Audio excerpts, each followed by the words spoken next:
Hey! Hey, this is Open Mind, Saturated Brain interview with Lucas Hoskin from. Oh, we're really band. going? Yeah, you can cut this or whatever. I don't care. Don't cut it. All right, let's keep it like this.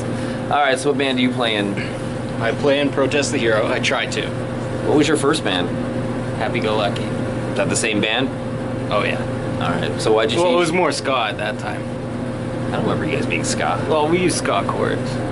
Brody had a trombone for a while. Really? All right.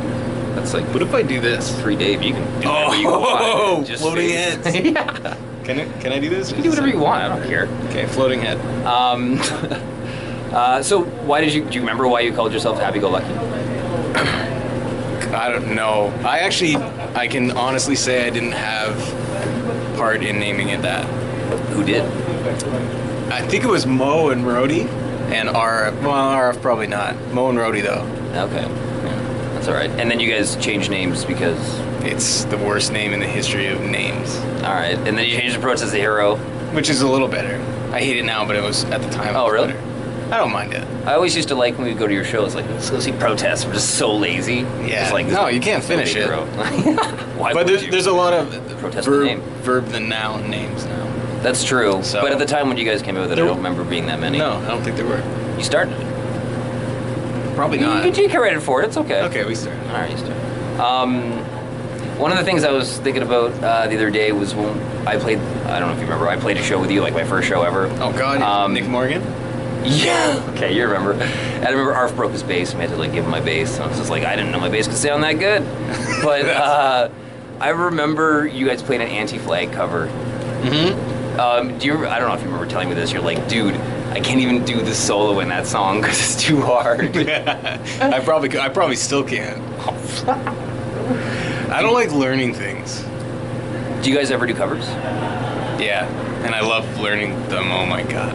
Okay. No, So rarely. We have like 3 covers that will just. I mean, we played Linoleum at more shows. We played that more than some of the songs that we actually played. do you remember doing that, the linoleum things in my university room? Do you remember doing that? Me, you, and Win, and my brother, we'd just get trashed and do yeah. vocal covers of it? Yeah. Okay. You don't remember that. It's okay. Well, I mean, I was pretty drunk. Well, that was the first step. Yeah. Good times. Okay. Do you want to say anything about your 7-inch? I was thinking about bringing a copy here. I was like, I don't even have a copy. you don't have a copy of it? Do you Was it do? In Search of the Truth? Search for the truth. I honestly don't have one. You don't have one? Shit. I know I've got one. I'm pretty sure Mike still has one too. Oh God, he eBayed that a long time ago. Really?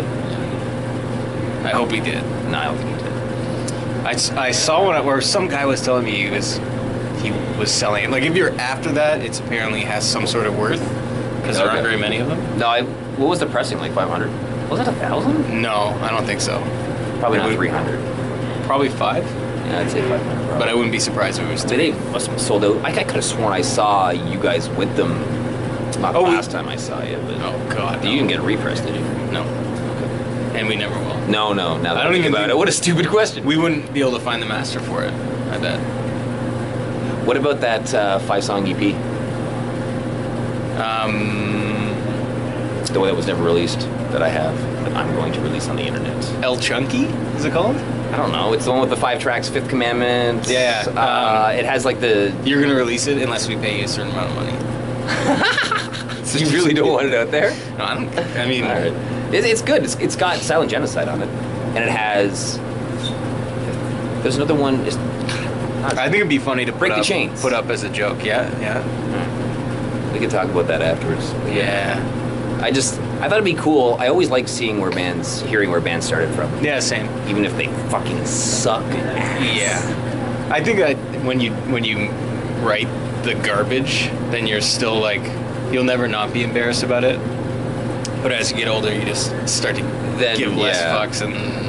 I'm sure there's that like transition time where you go from like being like, oh yeah, we're writing music now, to being like good and just being like, oh, our old stuff sucks ass. Yeah. But then you start to do that like 2 months after stuff's released now. Like I hate our last record, and Really? you start to like older stuff more. I think as more time goes on. Interesting. Unless it's really old, then you hate right. it. What is your favorite record now? from your catalog? Well, I think of our records in experience of recording them. So I don't know. I think it'd be hard to judge which one's best musically because I don't know really. They're all bad. What about your favorite? Scurrilous is my favorite because of the way we recorded it. We did it on a reserve, actually pretty close, kind of close to Hamilton, Oshwegan by Caledonia. Oh, okay. Okay. Yeah, so it's kind of close. But they had a apartment kind of setting where you could come and you basically live there, and it's kind of in the middle of nowhere, and all you do is focus on getting boozed and creating your album and being sober enough to create the album. Yeah. So we were sober throughout the day and then drunk most nights. And how long were you there for? We were there for 6 weeks, or might have added on maybe 7 weeks. Okay. It was the best. What's been your longest recording? 7 weeks. Time? Probably Scurrilous. We really took our time, and we didn't, like on the last one we did, there's a lot of like studio magic, I guess, whereas like we were trying to get stuff done in a timely manner because we had tours coming up. So we were piecing it together a lot more, but Scurrilous we try to do like as much live takes as we can, which is why it sounds a little bit more raw and organic in some way, and then the last one just sounds really, really put together, which I like both, but I think you need to find a balance between them. Did making any of the records make like great tensions within the band? Not to be specific, but just like where I've heard some bands say like, "Oh, that record tore us apart" and shit. Yeah, I think touring has tried to tear us apart more than recording. Recording's kind of just like, if you know, it's pretty laid back. You're gonna try to do it as many times until you get it sounding the way you want. So as long as you keep that in mind, you don't really get in fights. Okay. That I can remember. We recorded 3 times in Stony Creek also, which is very close. That is very close. In a really relaxing setting with an awesome dude and his awesome family and his awesome pooch, and it was just like some of my favorite times, I guess. So I don't know. I can't remember ever fighting. Maybe having discussions about you shouldn't play this that way or whatever, but it never got ugly. I can remember. Do you remember your best and worst tour?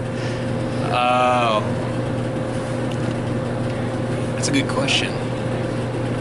I don't know. I can't remember a bad tour, like a bad tour from start to finish. There are tours where bad stuff happened. Right, or like a bad date, like, or a bad city. Yeah, we had a bad one in Europe, not because the shows were bad.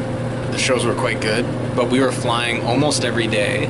It was like kind of a festival circuit mixed with like headline shows. Mm-hmm. So I remember we'd headline a show, finish at 2 a.m., obviously, load out, and then be at the airport for 6 a.m. to fly.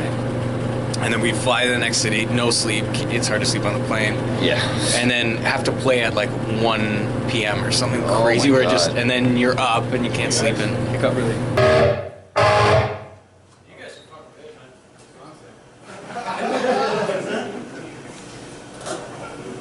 man. I was going to ask... Oh, tell us about Randy. Randy.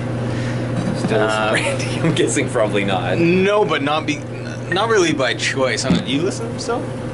I have them in this giant folder of all my good stuff. So it comes across, it comes on like once in a while.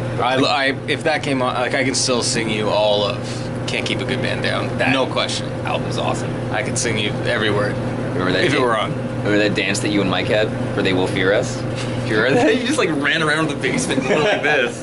Yeah. Well, we had a lot of dances. Especially when booze started hitting hard, you know. I remember a lot of Jay and Silent Bob. Yeah, I watched that the other day. That's crazy. And it was amazing. Yeah. That's like. I thought I was gonna be like, oh, this kind of sucks now. Not at all. No, that will never. I still. People like John Trendos were like, that movie's no good. I was like, how can we have any? Yeah, we can't have a friendship anymore. We're done. Randy Rest His Silence. Did you ever? Because that was I remember at the time that was the noodle era. That was kind of like the stop-start, really mathematic kind of Randy. Before they went all garage rock, which both were amazing in the Can't wrong way. Keep a Good Band Down. Then that one, right? I remember we found out that it was switched because the years were actually wrong. So we thought it was The Rest Is Silence. Then it was.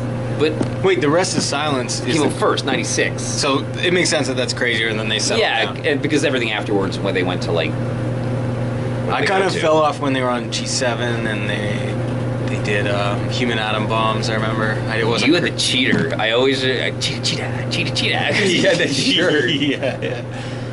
Any excuse to have a band shirt, and I have one. Yeah, cheater. That was pretty bad. That's when like when they after the good band, can't give it. It's just kind of like it's getting weird. Like it got really lo-fi and that's the decision. It's the course they went. It wasn't the way we were. What we were into. I wouldn't be into it now either. Yeah, those wicked band though. I also remember you. Actually, I think it was Rhodey who said it when you guys played with Choke one time. You're like, "We're the poor man's Choke." Yeah. Okay, talk about Choke. They finished up a couple years ago. Choke that's one of the records we all still agree on. Yeah. There's very few of them. Are you guys doing an interview? Yeah, you can get in here. Say hello. Talk about Choke. Oh, yeah, we're just talking about Choke. Let's talk about time signatures, A couple of time signatures. Some cool riffs, man. Some cool riffs. They weren't even riffs. It was just like progressions and like timing. Yeah, lots of weird little random chord stuff.